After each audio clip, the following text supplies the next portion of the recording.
मैं चाहूंगा एक बार जरा जोरदार तालियों से पुनः हमारे गृह मंत्री जी का स्वागत करें। आपकी इतनी व्यस्तता है अभी और उसके बावजूद आपने समय निकाला। टीवी 9 का पूरा ग्रुप इसके लिए आभार है। अमित शाह जी, अभी जैसे आपने एवी में देखा, हमने बताया कि देखा कि विरोधियों की सोच जहां पर खत्म होती है, अमित शाह जी का गणित वहां से शुरू होता है। बहुत से लोग ये जानना चाहते हैं कि आखिर ऐसा कौन सा राजनीति का शास्त्र अमित शाह जी ने पढ़ा है जो दूसरे नहीं पढ़ पाए। नहीं, मैं तो मेरी पार्टी के सिद्धांतों के आधार पर काम करने के अलावा और कुछ नहीं करता। कठोर परिश्रम मेरा स्वभाव है और जो लक्ष्य तय होते हैं पार्टी तय करती है, मेरे नेता तय करते हैं। वो लक्ष्य को सिद्ध करने के लिए मैं बड़ी शिद्दत से प्रयास करता हूँ। सफलता विफलता हमेशा ईश्वर के हाथ में होती है। इससे ना निराश होना चाहिए, ना खुश होना चाहिए। आपने अभी जिन पार्टी के कार्यकर्ताओं का जिक्र किया, हमने अक्सर उनके मुंह से ये कहते हुए सुना है कि अमित शाह जी हैं तो कोई टेंशन नहीं है, सब संभव है। देखिए, आप जैसे लोगों ने गढ़े हुए जुमले होते हैं, ऐसा कुछ नहीं है। मेरी पार्टी सैकड़ों पराजयों को हजम कर कर यहाँ तक पहुँची है।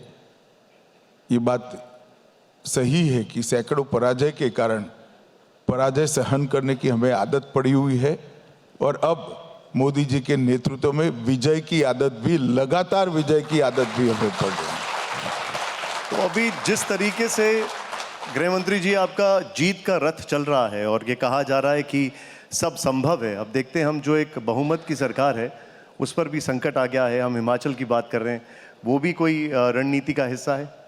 नहीं, इसमें कोई रणनीति नहीं है। वो पूरी कांग्रेस में बिखराव है, पूरे इंडिया गठबंधन में बिखराव है। वो अपने कुनबे को भी ठीक नहीं रख सकते। मैं नहीं मानता इसमें विरोधियों की कोई बड़ी कला कारीगरी है। वो अपने कुनबे को ठीक नहीं रख सकते, इसी के कारण टूटता जा रहा है। नहीं, लेकिन जो हिमाचल के मुख्यमंत्री हैं उनका ये आरोप है कि उनके विधायकों को हरियाणा पुलिस और सीआरपीएफ ने एस्कॉर्ट करके किडनैप कर लिया। ऐसा है, मतदान विधानसभा के अंदर हुआ है, असेंबली चल रही है, कोई कैसे किडनैप कर पाएगा? क्या बचकाना बात कर रहे हैं? आज के जमाने में किडनैपिंग संभव है क्या असेंबली के अंदर से?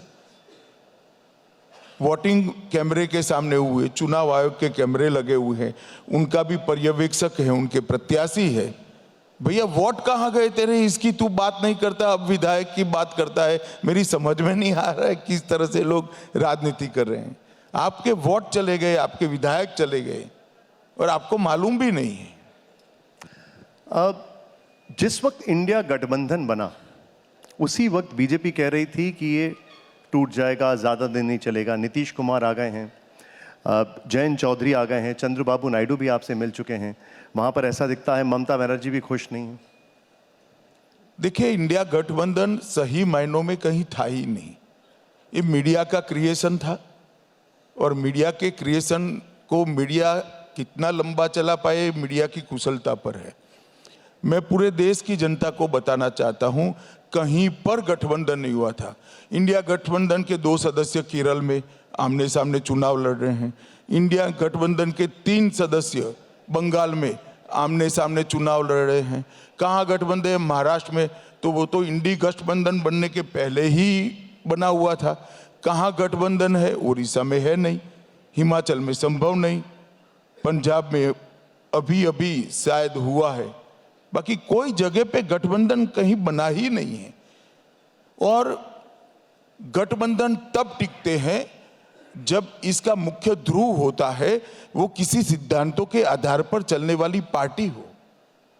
इंडी गठबंधन और कुछ नहीं है, 7 सत्ता लोलुप परिवारवादी पार्टियों का एक गठबंधन है, जिनके नेता अपने बेटे बेटी भतीजे और दामाद को मुख्यमंत्री या प्रधानमंत्री बनाने निकले हैं।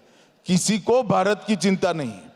मैं आज आपके कार्यक्रम के माध्यम से देश की जनता को बताना चाहता हूं, सबसे पहले कांग्रेस पार्टी सोनिया जी के जीवन का एकमात्र लक्ष्य है कि शायद 21वीं बार राहुल गांधी सफलता से राजनीति में लॉन्च हो जाए और प्रधानमंत्री बनाने का वो प्रयास करेंगे। 20 बार फेल हो चुकी, 21वीं बार।